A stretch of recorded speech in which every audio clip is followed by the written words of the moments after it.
네, 오늘 우리에게 주시는 하나님의 말씀은 에베소서 5장 21절에서 33절까지의 말씀, 제가 가진 성경의 316면 에베소서 5장 21절에서 33절까지의 말씀, 조금 길긴 합니다만 우리 같이 합독해 보겠습니다.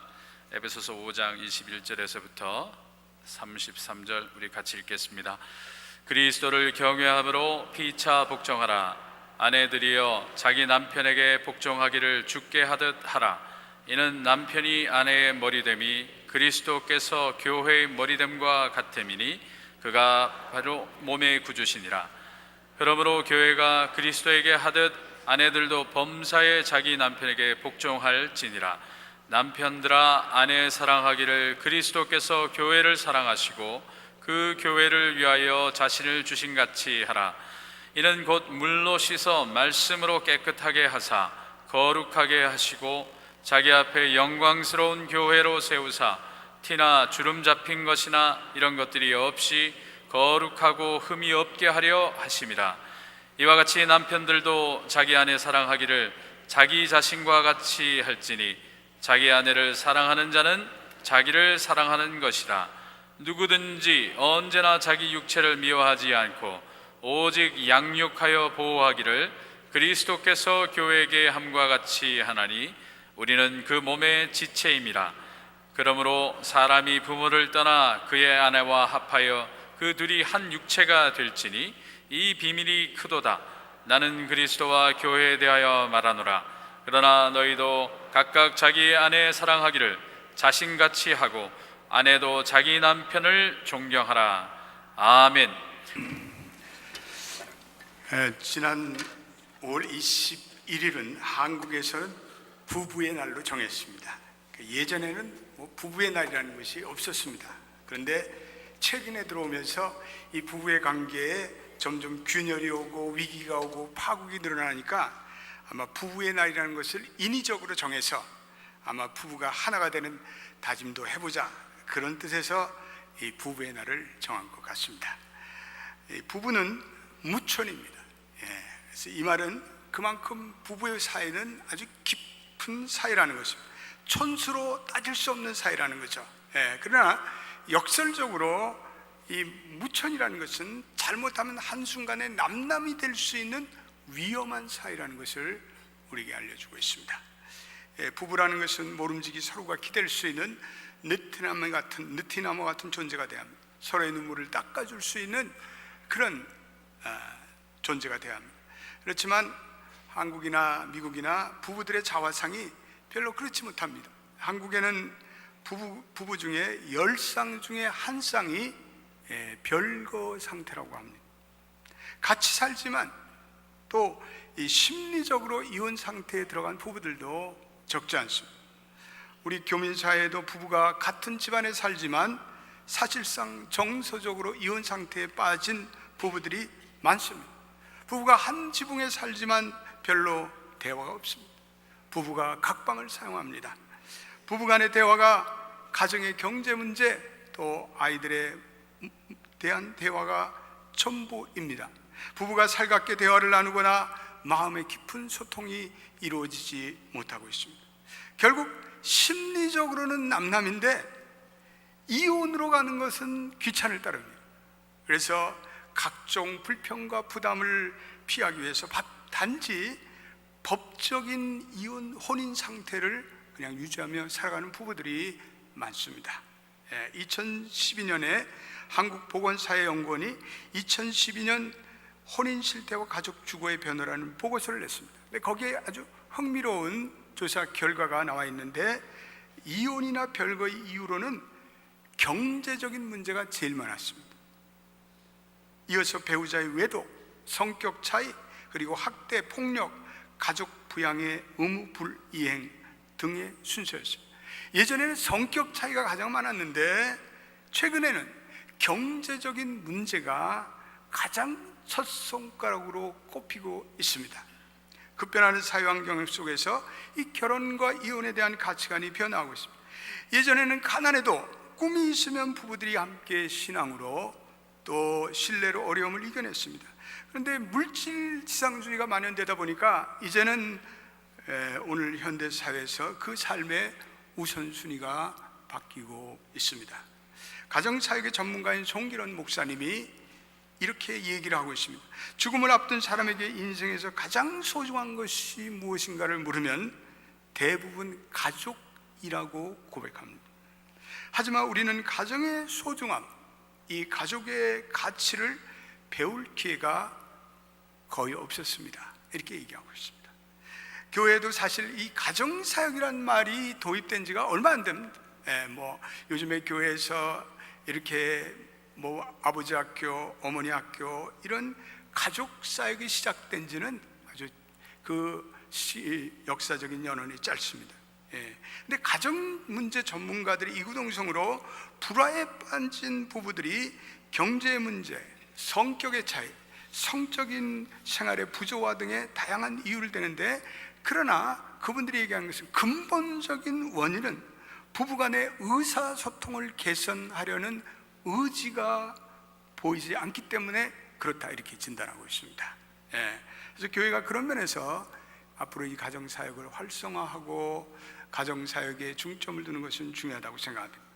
오늘 우리가 읽은 이 에베소의 본문에서 사도 바울은 이 가정이라는 것이 부부가 결혼해서 육체적인 관계를 갖고 또 사랑을 나누고 그러한 인간의 사랑의 장애만 축소해서 생각하는 견해에 대해서 조금 이의를 제기하고 있습니다. 그러니까 부부 생활도 하나님의 거룩한 구원의 계획, 거기에 포함되어 있다는 거죠. 가정도 자녀도 그 하나님의 거룩한 구원의 계획에 포함되어 있음을 우리에게 말씀해 주고 있습니다.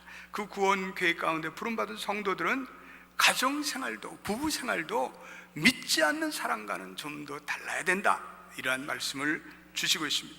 사도 바울은 에베소 곳곳에서 우리가 지난날에 우리가 하나님을 알지 못하고 살던 때와 이제는 구원받은 현재의 삶과는 질적인 차이가 있음을 말하고 있습니다. 이 성도들의 정체성에 대해서 성도들의 신분에 놀라운 변화가 생겼다는 거죠. 그래서 그들은 이제 모든 삶이 하나님 보시기에 합당한 삶을 살아야 한다라고 말씀하고 있습니다. 에베소 5장 18절 말씀 한번 읽어보겠습니다. 시작. 술 취하지 말라. 이는 방탕한 것이 오직 성령으로 충만함을 받으라. 이렇게 오직 성령으로 충만함을 받으라라고 말씀하면서 사도 바울은 계속해서 오늘 우리가 읽은 본문 속에서 그 다음에 6장 속에서 성령 충만함은 아내와 남편의 관계, 그리고 자녀와 부모의 관계, 그리고 종과 주인과 같은 모든 인간관계에 적용대함을 말씀하고 있습니다. 성령 충만함이 구체적인 가정생활에도 부부관계에도 나타나야 된다는 것이죠.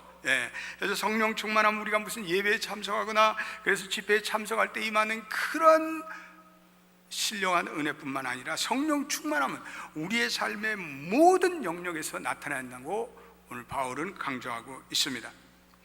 많은 부부들이, 물론 우리 크리스찬 부부들을 포함해서 사랑의 낭만에 대해서 우리 그리움이 있습니다. 처음 만났을 때 부부가 서로 사랑했던 사랑의 뜨거움, 사랑의 열정, 사랑의 정열을 그리워합니다. 그때 그 남편에게 아내에게 느꼈던 그 사랑, 그걸 그리워합니다. 그리고 이제는 그 사랑이 식었다고 탄식합니다. 그 낭만적인 사랑이 활활 다시 한번 타오른다면 이 세상의 모든 문제를 극복할 수 있겠다고 생각합니다. 그래서 성공과 실패, 부와 가난의 모든 문제도 다 딛고 이 낭만적인 사랑만 있으면은 다시 행복해질 수 있다고 생각하는 분들이 많이 계십니다. 어떤 분의 그 블로그를 읽어보니까 거기에 우리는 로필 이렇게 되어 있습니다. 그 로필이 뭐냐? 우리는 로맨스가 필요하다는 거예요. 부부가 로맨스가 필요하죠. 필요합니다. 이 낭만적인 사랑은 남녀를 결혼으로 묶는데 없어서는 안 될 것입니다. 이건 나쁜 것이 아니에요. 죄악시할 필요가 없죠. 누구나 이 낭만적인 사랑에 이끌려 결혼하기 때문에 그렇습니다. 남자와 여자가 가지고 있는 그 아름다운 매력에 의해서 또 육체적인 매력, 외모, 용모 이런 것에 이끌려서 우리는 결혼을 하게 됩니다. 이 낭만적인 사랑의 근원에는 에로스적인 사랑이 담겨 있습니다. 남자와 여자가 그 각각의 그 상대방에 느낄 수 있는 그런 사랑, 매력, 이것입니다. 이 사랑도 하나님 주신 사랑입니다. 그래서 결혼 사랑에 이 낭만적인 사랑이 없다면 그 사랑의 맛을 모르는 거죠. 이 낭만적인 사랑은 아주 아름답고 황홀하고 그리고 아주 짜릿합니다. 이 사랑에 빠지면 눈이 멀어요. 그래서 그 사랑에 빠지면 상대방의 흠과 그리고 추한 것들 보지 못하게 가려줘요. 그래서 그 사랑에 빠져 있을 때는 상대방의 모든 약점도 다 아주 좋게 보여요. 그래서 그 사랑에 빠진 청춘 남녀들 보면 얼마나 즐겁고 마음이 붕붕 떠서 하늘을 나르는 것 같이 그렇게 살아가는 것을 보게 됩니다. 그런데 문제는 이 낭만적인 사랑의 시간이 흐르면서 반드시 퇴색되는 데 있다는 거예요. 언제부터인가 이 낭만적인 사랑이 떠나갑니다. 그러면 무엇이 이 낭만적인 사랑을 상실케 하는가에 대해서 근본적인 문제 질문을 제기하는 사람들은 별로 없습니다. 그리고 그냥 그 낭만적인 사랑이 떠난 것 그것에만 원망을 합니다. 상대방을 원망합니다. 그 사랑에 집착한 채 부부 생활을 하려고 듭니다. 신혼생활에는 이 사랑이 있기에 달콤합니다. 그런데 신혼이 지나고 몇 년이 흐르고 어느 날부터 그 행복한 시간이 사라지고 말았습니다. 물론 어떤 부부는 이 사랑이 10년, 20년 아니 지금도 계속된대요. 자기는 배우자 아내의 손만 만지면 전기가 짜르짜르 온다는 분도 계셔요. 그 사랑이 계속되기를 축원합니다. 계속되세요. 너무 좋은 거예요. 그 에로스적인 촉감이 영원하기를 바랍니다. 그렇지만 현실적으로는 그 낭만적인 사랑이 오래가는 부부들이 얼마나 되겠습니까? 왜 그 사랑이 오래가지 못합니까? 성경이 그 진리를 우리에게 명쾌하게 보여주고 있습니다. 다른 곳에서는 전혀 찾을 수 없는 해답이 이 창세기에 나타나고 있습니다. 아담과 하와가 아담이 하와를 자기 아내로 맞아.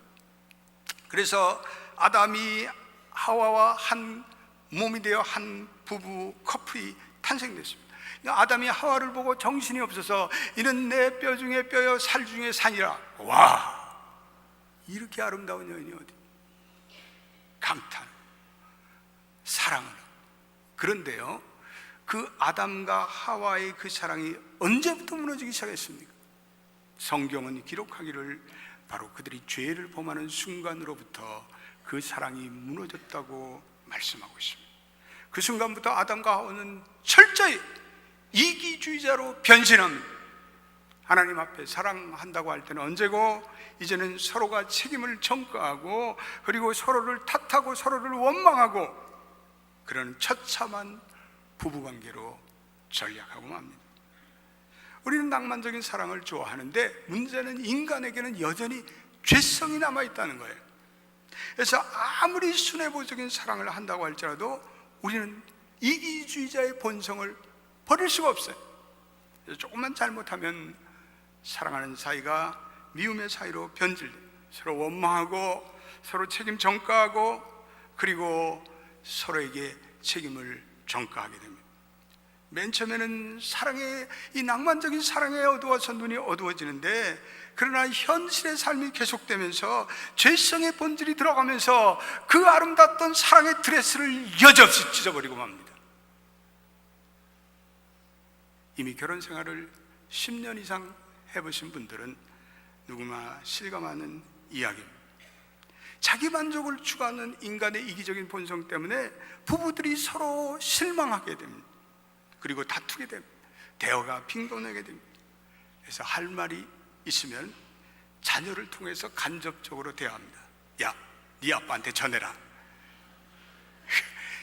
야, 네 엄마한테 전해라. 그러면 애들은 신경질 나니까 싸움은 지들이 하고 말이야. 나를 왜 이렇게 괴롭혀?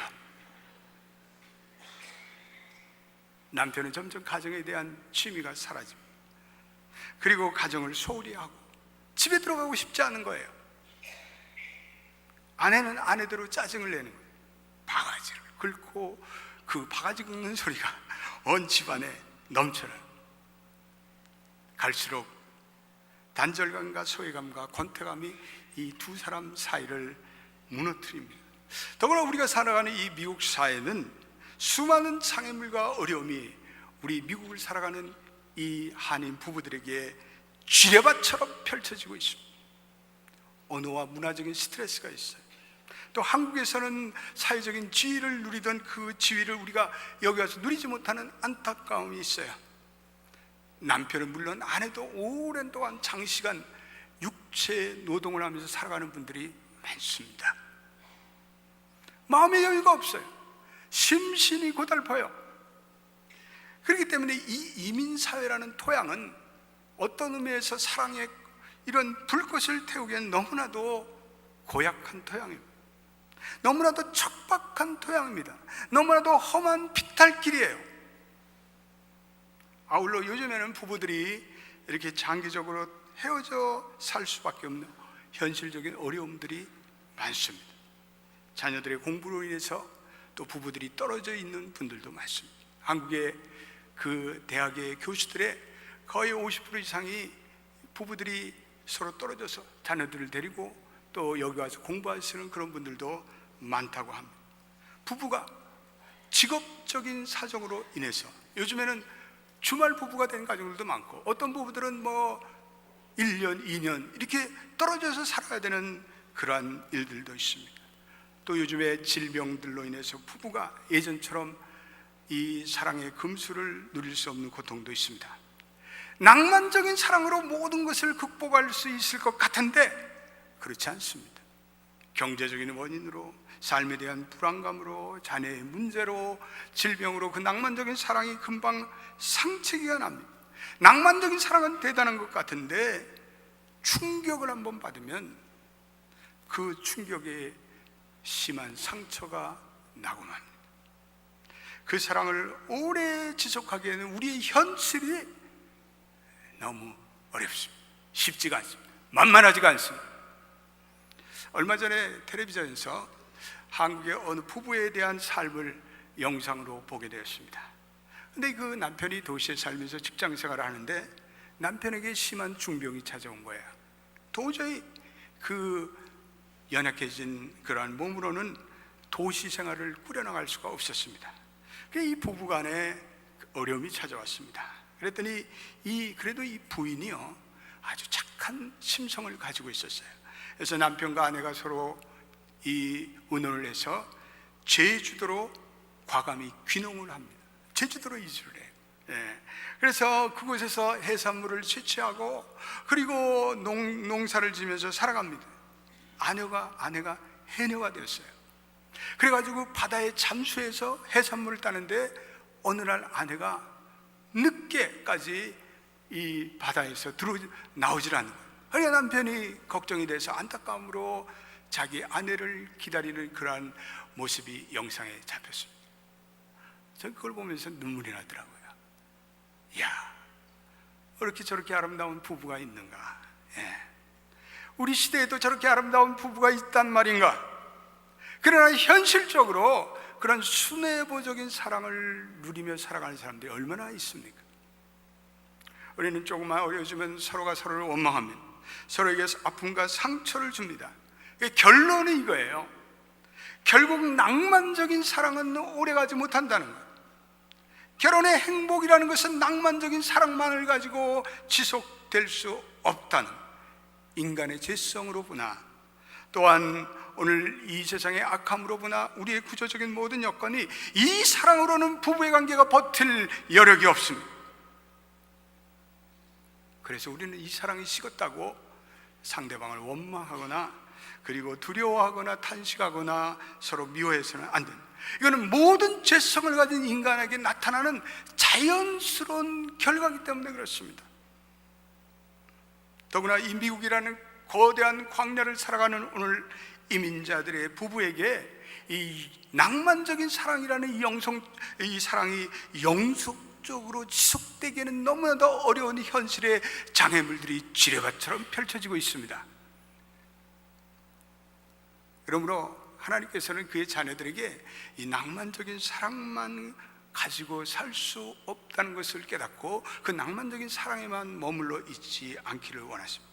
하나님께서는 하나님의 자녀들에게 이 세상 사람이 감히 깨닫지 못하는 그러한 한 단계 더 승화된 부부의 관계로 나아가기를 원하십니다. 오늘 우리가 읽은 이 에베소의 말씀은 바로 하나님이 말씀하신 모든 부부들에게 아무리 낭만적인 사랑이 식었다 할지라도 포기하지 말고 계속해서 오늘 주신 이 하나님의 말씀을 품고 살아간다면 더 높은, 한 단계 더 높은 사랑의 관계를 유지하며 살아갈 수 있다고 우리에게 도전하고 있습니다. 그래서 오늘 이 말씀을 잘 듣는 가운데 성령께서 여러분들의 마음에 깨달음을 주시길 바랍니다. 이 오늘 본문에 보니까 진정한 결혼 생활의 행복이 아가페의 사랑에 있다는 것을 언급하고 있어요. 25절부터 오늘 본문에 사랑이라는 단어가 6번이나 무려 나오는데 이 사랑이라는 단어가 아가페라는 단어를 사용하고 있습니다. 이 사랑의 단어가 한 번도 에로스나 필로스와 같은 단어를 사용하지 않고 있습니다. 이 아가페는 하나님이 우리에게 보여주신 사랑, 아가페는 하나님이 예수 그리스도를 통해서 우리 인간을 사랑하시는 그 사랑을 말합니다. 하나님은 이 아가페의 사랑으로 우리 인간을 사랑하셨습니다. 그래서 오늘 주님께서는 이 아가페의 사랑을 남편에게도 요구하시고 또 아내에게도 이 아가페의 사랑을 요구하고 계십니다. 그러므로 아무리 부부라 할지라도, 아무리 낭만적인 사랑이 끝난 부부라 할지라도 이 아가페의 사랑을 모른다면 진정 완전한 부부의 사랑에 들어갈 수 없다는, 그 사랑이 불완전하다는 것을 오늘 바울이 말씀해 주고 있습니다. 아가페의 사랑, 무조건적인 사랑입니다. 아가페의 사랑은 일방적인 사랑입니다. 이거는 희생적인 사랑입니다. 오늘 그리스도인의 부부들이 이 아가페의 사랑으로 묶여질 때만이 행복할 수 있다는 사실을 우리에게 보여주고 있습니다. 에로스의 사랑, 낭만적인 사랑, 시간이 흐르면 끝이 납니다. 그러나 하나님의 백성들은 여전히 아가페의 사랑으로 아름다운 부부관계를 지속할 수 있다는 그 가능성을 오늘 이 본문에서 우리에게 말씀해 주고 있습니다. 모든 죄인을 위해서 죽으신 그 헌신적인, 그 희생적인 십자가의 사랑, 그 사랑을 체험한 그 사랑을 가지고 산다면 오늘 모든 하나님의 백성들이, 하나님 크리스찬 부부들이 그 낭만적인 사랑이 끝나는 그 끝 여정길에 아가페의 사랑으로 다시 한번 일어설 수 있다는 가능성을 본문에서 우리에게 제기해 주고 있습니다. 두 번째, 이 아가페의 사랑은 성령 충만할 때 나타납니다. 그래서 바울은 성령 충만하라고 18절에 말씀하시고 계속해서 그 말씀을 남편과 아내의 관계, 그리고 자식과 부모의 관계, 그리고 종과 주인의 관계까지 흘러가고 있습니다. 성령 충만할 때, 지난주에도 얘기했지만 우리에게는 성령의 열매가 맞습니다. 성령의 열매의 맨 처음에 나타나는 열매가 뭡니까? 사랑입니다. 사랑. 그 단어도 똑같은 아가페의 사랑입니다. 오늘 성령 충만한 사람들은 이기적인 사랑을 하는 것이 아니라 성령 충만한 사람들은 하나님이 예수 그리스도를 통해서 보여주시는 그 십자가의 사랑을 안고 살아갈 수 있는 사람들이 바로 성령 충만한 사람들입니다. 세 번째, 이 아가페의 사랑은 성도들이 그리스도를 경외하는 가운데 서로 복종해야 한다는 것으로 말씀하고 있습니다. 여러분 21절에도 뭐라고 얘기하고 있습니다. 21절 거기에 보면 이렇게 되어 있습니다. 그리스도를 경외함으로 피차 복종하라. 경외함으로 복종하라. 22절 말씀도 22절도 한번 보시기 바랍니다. 복종하기를, 그리스도 복종하기를 죽게 하듯 하라. 이 복종이라는 단어가 우리가 극복해야 할 단어인데, 이 복종이라는 것은 그리스도를 섬기는 삶과 분리되지 않습니다. 우리가 하나님에 대한 경외의 마음을 가지고 사는 사람들은 서로가 서로를 순종하고 복종하고 존경할 수 있다는 것입니다.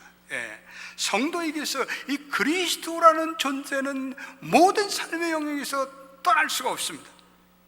우리는 언제나 그리스도라는 정체성을 떠나서 우리는 우리의 삶을 생각할 수 없습니다. 23절도 한번 읽어보겠습니다. 거기 23절에 뭐라고 말씀합니까? 중요한 말씀을 하고 있는데 23절 시작. 이는 남편이 아내의 머리됨이 그리스도께서 교회의 머리됨과 같음이니 그가 바로 몸의 구주시니라. 어떤 분들은 이 남편이 아내의 머리됨을 아내보다 높은 지위에 있다고 생각하는 사람들이 있습니다. 이건 성경에서 그런 해석은 아닙니다. 이거는 이 케팔레라는 머리라는 단어는 이 교회의 머리를 치는 것은 그리스도라고 가르치며, 이 교회와 그리스도라는 존재는 서로가 떨어질 수 없는 인세퍼러블한 불가분의 관계, 불가분성의 관계라는 것을 강조하는 것입니다. 그러니까 결혼한 남편과 아내는 서로가 분리될 수 없는 인격체입니다. 그래서 하나님께서는 그 부모를 따라서 그 아내와 남편이 한 몸이 되게 하셨다, 이렇게 말씀하고 있습니다. 부름받은 자로서 이제는 둘이 한 몸이 되었다는 말씀입니다. 그러므로 이 복종한다는 말에는 몇 가지 조건이 나오는데, 그것은 서로에게 복종해야 할 의무가 있습니다. 고린도전서 7장 3절 말씀에 이런 중요한 말씀이 나옵니다. 읽어보겠습니다. 시작. 남편은 그 아내에 대한 의무를 다하고 아내도 그 남편에게 그렇게 할지라. 그런 후에 7장 4절에는 아내는 자기의 몸을 주장하지 못한다. 아내가 이것은 내 몸이다 라고 주장하지 못한다는 그런 일. 사실 결혼 생활에 있어서 부조가 생기는 큰 문제 중에 하나는 각각 남자와 여자가 갖는 어떤 성적인 욕구입니다. 하나님께서 남자와 여자를 각각 다른 욕구를 가진 존재로 창조하셨습니다. 그래서 남자는 남자대로 갖는 남자의 성적인 욕구가 있습니다. 그래서 결혼 생활을 통해서 이 욕구가 채워지도록 하나님께서 이 부부관계를 통해서 이 모든 것을 이루셨습니다. 그렇지 않으면, 남자가 이 욕구가 채워지지 않으면 남자는 이 욕구를 채우기 위해서 엉뚱한 짓을 합니다. 그리고 이로 인해서 가정에 불화가 옵니다. 그래서 고린도전서 7장 5절에는 이 부부가 서로 분방하지 말라, 이건 오늘날 우리말로 각방 쓰지 말라는 거예요. 각방 쓰지 말라. 그러니까 이 부인이 남편이 이제 좀 마음에 안 드니까 내 몸에 손대지 마, 탁 손만 대면 그냥 콱. 이거는 이해는 가는데 성경적은 아닙니다. 이해는 가는데 성경적은 아니에요. 하나님께서 부부는 한 몸이라는 거예요. 그래서 이 몸을 주님께 드리듯 남편이 그러한 성적인 욕구가 일 때 남편에게 허용하라는 거예요. 믿습니까?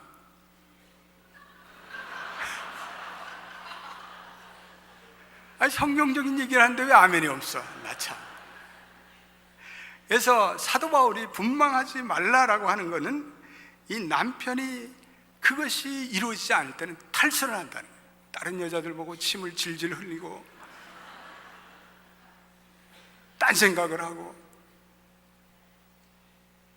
그러한 욕구가 채워지지 않기 때문입니다. 이 점에서 이 아내는 남편을 도와줘야 돼요. 남편이 죄를 짓지 않도록 도와줘야 돼요. 어떻게 하겠어요? 또 남편들도 아내가 가지고 있는 여성으로서의 독특한 그 어떤 욕구를 배려해 줘야 돼요. 자상하게 들어주고 배려해주고 그 여성이 가지고 있는 독특한 이들을 채워줘야 돼요. 남편이 할 역할이 있고 아내가 할 역할이 있다는 거예요. 서로 이해하고 존중하라는 거예요. 그것이 오늘 30절의 말씀에 그러나 너희도 각각 자기 아내 사랑해를 자신과 같이 하고 아내도 자기 남편을 존경하라 라는 말씀이 바로 그 말씀이에요. 오늘 우리 25절 말씀에 이렇게 우리에게 도전하고 있습니다.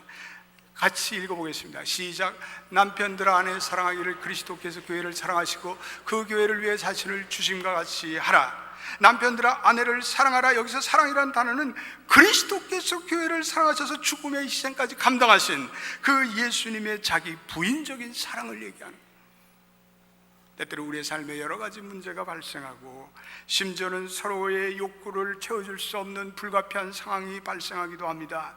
그때 낭만적인 사랑이 가셔버리고 부부가 명분만이 남은 부부관계라 할지라도 이 아가페의 사랑을 가지고 두 사람이 하나로 묶여질 수 있다면 거기에는 세상 사람이 이해할 수 없는 위대한 사랑의 기적이 나타난다는 거예요. 행복하게 될 수 없는 구조적인 환경 속에서도 모든 그리스도인들의 부부들은 이 아가페의 사랑을 가지고 살아갈 수 있다면 어떤 부부도 극복 못할 결혼의 위기와 고통이라는 건 있을 수 없다는 거예요. 이 아가페의 사랑을 가지고 살아가는 모든 그리스도의 부부들에게는 하나님께서 반드시 놀라운 은혜를 베풀어 주시기 때문에 그렇습니다. 우리들 가운데 남편과 사별하신 분들이 있어요. 아내와 사별한 분들이 있어요. 홀로 인생을 살아가는 싱글맘들도 계셔요. 또 결혼하지 못한 우리 싱글들도 있습니다. 정말 이런 분들은 외로운 인생을 살고 있어요. 정말 어려운 삶을 살아가는 분들입니다. 인생의 기회가 오면요, 결혼하세요. 결혼하세요. 우리 권사님들 좋은 사람 있으면 결혼해.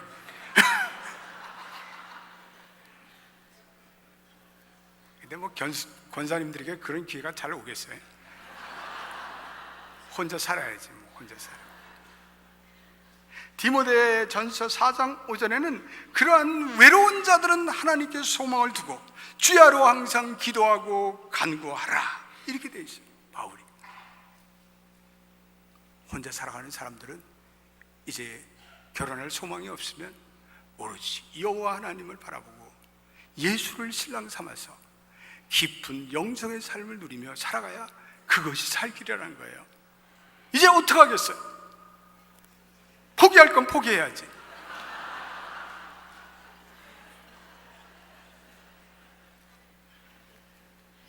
그렇지만 젊은 분들은 결혼하시라고요. 내가 주례해드릴 테니까. 그 죄책감 느끼지 말고 엉뚱한 짓 하지 말고 결혼을 해서 하나님이 주시는 합법적인 관계 속에서 살아가라는 거예요. 오늘 주시는 말씀이에요. 예. 오늘 우리 교회 싱글들도 있고 싱글맘들도 있습니다. 저도 우리 막내 동생이 있는데 우리 집에서 제일 먼저 결혼할 것 같은데 뭐 한두 번 결혼 홍기를 놓치더니 그냥 혼자 살아요. 그래서 내가 너는 이제 결혼할 희망도 이제 없어지는데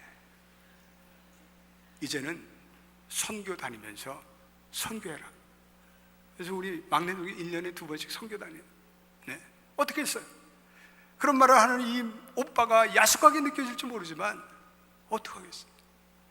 이제는 하나님께 영광을 돌리며 자기 인생을 살아갔죠. 여러분, 우리가 결혼 생활보다 더 초월적인 하나님의 은혜, 영원한 영적인 세계도 있는데 그렇게 그것을 추구하며 살아갈 수 있는 그런 은혜를 하나님이 내려주십니다. 오늘 결론의 말씀, 부부는 성령 충만해야 돼. 그리고 여호와를 경외해야 돼. 낭만적인 사랑이 끝난 그 시간에도 우리는 여전히 아가페의 사랑으로 서로를 사랑하고 이해할 수가 있습니다. 그리고 그 낭만적인 사랑의 부진함을 싣고 우리는 행복의 산으로 오를 수가 있습니다. 우리 홀로 살아간다 할지라도 하나님께 소망을 두며 깊은 영성의 삶을 살아갈 때 하나님께 영광을 돌리는 나머지 인생이 되는 것입니다. 하나님께서 우리 연합교회 모든 성도들과 가정들에게 하나님의 사랑과 은혜를 충만히 내려주시기를 주님의 이름으로 축원드립니다. 기도하겠습니다. 하나님, 감사합니다. 오늘 이 세상에 많은 부부들의 어려움이 찾아오고 있습니다. 낭만적인 사랑이 끝나고 어려운 파국과 위기의 관계에 처해 있는 많은 부부들이 있습니다. 그렇지만 하나님, 우리에게는 영원한 하나님의 사랑, 아가페의 사랑을 우리에게 보여주시지 않습니다. 십자가에서 인간을 위해 자기의 모든 것을 던지시는 헌신적이며 희생적인 사랑을 우리에게 보여주십니다. 우리가 그 하나님의 사랑을 깨닫고 체험한다면 주님, 낭만적인 사랑이 끝난 그 시점도 여전히 아가페의 사랑으로 서로가 사랑하고 서로를 이해할 수 있도록 도와주시옵소서. 이민의 사회가 너무나도 광려같고 너무나도 많은 문제가 노정되어 있습니다. 우리를 주님 불쌍히 여겨 주시옵소서. 하나님, 홀로 돼서 살아가는 많은 분들이 있습니다. 저들의 외로움과 안타까움을 주님 잘 아실 줄로 믿습니다. 예수를 신랑 삼아서, 그리고 하나님께 소망과 하나님께 기도와 간구로 저들의 영성의 삶으로 외로운 모든 인생의 삶을 믿음으로 승리하는 귀한 성도들이 되게 하여 주옵소서. 예수님의 이름으로 기도드립니다. 아멘.